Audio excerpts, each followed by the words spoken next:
O'zbekiston Respublikasi Prezidenti Shavkat Mirziyoyevning taklifiga binoan Qirg'iz Respublikasi Prezidenti Sadir Japarov 18-19 iyul kunlari davlat tashrifi bilan mamlakatimizda bo'ladi.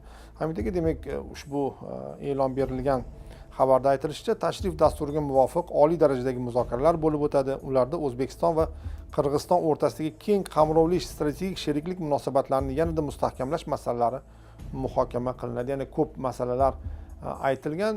Ushbu tashrif munosabati bilan sizga murojaat qildik. Ya'ni bugungi kunda o'zbek-qirg'iz hamkorligini yoki yana ham kattalashtiramiz, o'zbek-qirg'iz do'stligining dolzarbligi haqida. Albatta, o'zbek-qirg'iz do'stligining dolzarbligi mustaqillikdan keyin ma'lum bir muddatda juda ham murakkab davrni boshidan kechirdi. Biz buni deylik elektr energiya krizisida, suv krizisida va afsuski milliy etnik krizis masalalarida ham ko'rdik va qandaydir bu ikkita davlat o'rtasida va tabiiyki ikkita davlat o'rtasida bo'lgandan keyin ikkita xalq o'rtasida ham turli xil ziddiyatli masalalar bor edi va bu o'rtadagi juda ham katta ham iqtisodiy, ham siyosiy, ham madaniy va milliy etnik potensialimizni ishlatish imkoniyatini bermadi. Buni tan olishimiz kerak. Hattoki jiddiy ziddiyatlar bilan ham kechdi bu jarayon.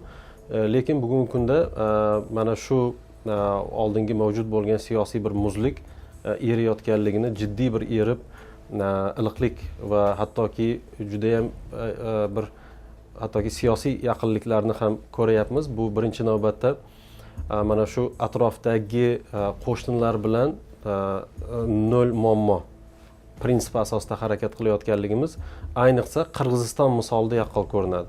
Mana shu davlat rahbarlarining uchrashuvining dinamikasidan ham ko'rish mumkin yoki bu o'rtadagi samimiyatdan ham ko'rish mumkin va hattoki bu ikkita davlatdagi o'tkazilayotgan islohotlarning u yoki bu ko'rinishda bir-biriga ta'sir o'tkazayotganligi yoki Qirg'izistonning masalan O'zbekistondagi iqtisodiy yutuqlar masalasida masalan ochiqdan ochiq biz uzoq muddatga O'zbekistondan deylik orqada qoldik, ya'ni o'sha mashina o'tgan galgi kelganlarida avtosanoat sohasidagi, kimyo sanoati sohasidagi, gilamchilik sohasidagi masalalarda borib buni e'tirof etayotganligi va shu bilan birga juda qiziqarli bir fenomen kuzatish mumkin. Masalan, O'zbekistonda huquq muhofaza qilish bilan bog'liq masalalardagi Qirg'izistonda boshlangan ma'lum bir tendensiyaning O'zbekistonga ta'sir ko'rsatishi, O'zbekistonda boshlangan bu tendensiyaning Qirg'izistonga ta'sir ko'rsatishi yoki bo'lmasa masalan O'zbekistonning yoki o'zbekistonliklarning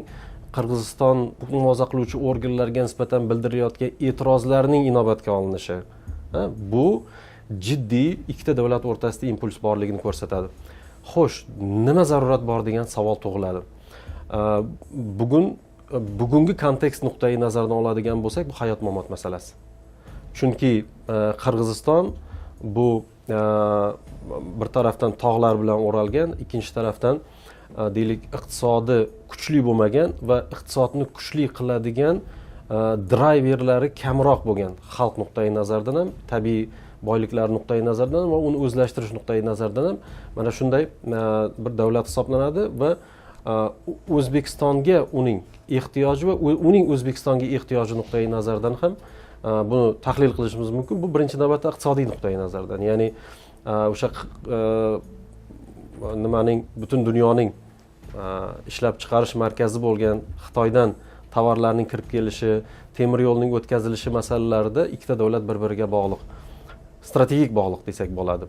Deylik, masalan, Qirg'izistondan kelayotgan temir yo'l deylik O'zbekistondan o'tish kerak, boshqa yo'l yo'q.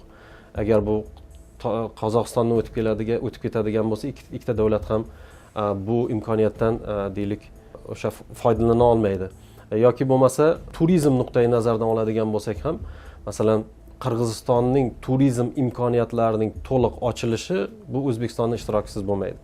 Masalan, o'tgan adashmasam 22-yil hisob-kitobiga ko'ra Qirg'iziston turizm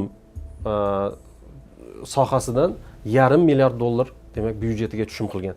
Shuning eng katta qismi o'zbekistonliklarning nimasiga to'g'ri keladi, ulushiga to'g'ri keladi.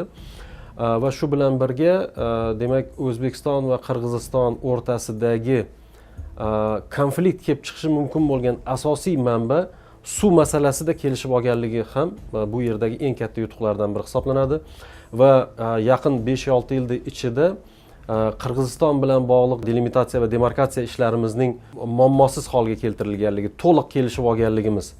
Ya'ni bu oson kechmagan. Aynan mana shu jarayonlar ham uzoq muddatli Qirg'iziston bilan institutsional yaqinlashish imkoniyatimizni beradi. Va bu tendensiya insonni xursand qiladi va aynan mana shunday yaqinlashuv juda ham qiziqda bu. Mana shunday yaqinlashuv o'ziga xos millatchilik bilan bog'liq qandaydir stereotiplarni ham pasaytirayotganligini ko'rishimiz mumkin. Chunki millatchilikni eng ko'p so'ndiradigan narsa bu kommunikatsiya.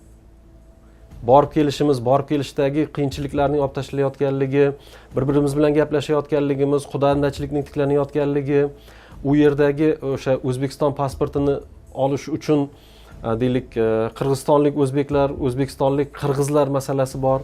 Va bu yerda oldingi davrlarda O'zbekistonda oliy ta'lim bilan bog'liq siyosatdagi demak islohotlarning yetarli emasligi juda ham katta talabalarimizning Qirg'izistonga chiqib ketganligi va bugungi kunda aynan bularning O'zbekistonga o'qishlarini qayta ko'chirib o'tishi va Qirg'iziston va O'zbekiston o'rtasidagi oliy ta'lim bilan bog'liq hamkorlik ham oxir oqibat biz ko'p ishlatamiz-ku institutsional birlashuv deb. Ya'ni bu uzoq muddatli, faqat insonlarga bog'liq bo'lmagan sifatli birlashuvni institutsional birlashuv deydi va mana shunday birlashuvning vujudga kelayotganligini ko'rishimiz mumkin. Bu tabiiyki bugungi masalan Afg'oniston muammosining hal qilinishida ham, suv muammosining, energetika muammosining hal qilinishida ham, tovar aylanishi muammolarini hal qilinishida ham mening nazarimda Qirg'iziston O'zbekiston uchun juda ham muhim strategik bir qo'shnichilik aloqalarini tiklanayotganligini e'tirof etishimiz mumkin. Hamid aka, demak, mamlakatlar, jamiyatlarning o'zaro munosabati, ularning yaxshi munosabati ko'p jihatdan ularning yetakchilarining munosabatlariga bog'liq. Buni misol masalan 2016-yil O'zbekistondagi prezidentlik saylovlaridan keyin qo'shnilar bilan o'sha nol muammo prinsipining amalga oshirilishi va butun Markaziy Osiyoning qandaydir integratsiyasiga start berilgandek. Va buni biz natijalarini ko'ryapmiz. Alhamdulillah, bugun Markaziy Osiyo mamlakatlari bir-biri bilan qardoshdek muomala qilyapti, bu rivojlanish ketyapti. Xuddi shu masalani Qirg'iz Respublikasida Sadir Japarov prezident etib saylangandan keyin yangi dinamika ko'rindi. Ya'ni o'sha Qirg'iz Respublikasi bilan O'zbekistonning yaqinlashuvi orasida boyagi chegaralar masalasidagi, suv masalasidagi muammolarning yo'q qilinishida, demak, Qirg'izistonda demak Sadir Japarovning prezident etib saylanishi ham bunga katta rol o'ynadi shu haqda. Hozirga bu savolning ikkinchi tarafini ham unutmaslik kerak. Albatta, har qanday davlat tuzumida liderlarning o'rni muhim. Chunki har bir xalq nomidan u saylagan prezident va parlament ish yuritadi. Ya'ni bu konstitutsiyada ham bor. Xalq nomidan ish yuritadigan parlament va keyin prezident deyilgan. Konstitutsiya va boshqa konstitutsiyalarda ham bor. Shu nuqtai nazardan albatta rahbarning o'rni muhim va buning teskarisi bo'lishda ham rahbarning o'rni muhim ekanligini biz ko'rganmiz. Shuning uchun buning ijobiyligida ham va salbiyligida ham rahbarlar boshlab beradi, lekin buning institutsional ko'rinish hosil qilinishi muhim. Ya'ni bu xalqning tub istagi bo'lishi kerak va xalqning hisob-kitobi bilan olib borilishi kerak. Ya'ni qaysidir ma'noda bu yerga xalqni ham qo'shish kerak va siyosiy institutlarning ham bu yerda ishtiroki bo'ladigan bo'lsa, qanday rahbar kelgan taqdirda ham bu orqaga qaytmas bir protsess bo'lsa, demak bu ijobiy baholashimiz mumkin. Shuning uchun ham hozirgi ikkita davlatning siyosiy, ilmiy, harbiy, milliy elitasi ham buning butunlay bir institutsional bosqichga ko'tarilishi masalalarini o'ylash kerak bo'ladi. Rahmat Hamid aka. Endi mana shu e'lon berilgan xabarda aytilishicha, ayni kunlarda O'zbekistonda rektorlar forumi ham bo'lib o'tyapti. Ya'ni Qirg'iziston bilan qo'shma tadbirlar o'tkazilmoqda. Oliy ta'lim sohasidagi hamkorlik bo'yicha o'z fikr mulohazalaringizni bildirsangiz, chunki biz bilamizki, bu oliy ta'lim bu juda ham muhim masala davlatlarning rivojlanishidagi. Shunday ekan, demak, ularni o'zaro integratsiyasi, ularni o'zaro munosabatida ham bu muhim o'rin tutadi shu haqda. Albatta, oliy ta'lim masalasi deyilganda shaxsan men nimani nazarda tutaman? Oliy ta'lim deyilganda birinchi ilm nazarda tutiladi, ikkinchi ta'lim, talabalarga ta'lim berish. Ikkita funksiyasi bor. nima uchun ilm qilishni birinchi o'ringa qo'yapman? Chunki talabalar ham o'sha ilmning atrofida shakllanadi. Va atrofimizdagi davlatlarning rektorlari bir-biri bilan uchrashayotgan, xususan Qirg'iziston rektorlari va O'zbekiston rektorlari bir-biri bilan uchrashayotganligining eng muhim jihati, men urg'u bermoqchi bo'lgan jihati bu birinchi jihat. Ilm masalasi, ya'ni ilm integratsiyasi. Xususan tarixiy nuqtai nazardan ham biz umumiy nuqtalarni topishligimiz uchun, ya'ni umumiy farqlar, ya'ni bir-birimizdan farqlarni emas, umumiy nuqtalarni topishimiz uchun ham rektorlar timsolida olimlarning birlashuvi nazarda tutiladi. G'aritujaga agar esingizda bo'lsa, shu darajaga yetgandiki, hattoki olimlar darajasida ham Qirg'iz davlatchiligi, O'zbek davlatchiligi qayerdan kelib chiqdi, bormi, yo'qmi degan masalalarda qandaydir bir kvazi bir maqolalar yozilayotganligi, bir-birini ilmiy haqorat qilayotganligi va hokazo mana shunday narsalarni kuzatardik. Albatta bu ilmni tamsil etadigan rahbarlarning birlashuvi keyinchalik tarix sohasida, deylik, fizika, matematika, politologiya va hokazo mana shu ilm sohalaridagi integratsiyani nazarda tutadi.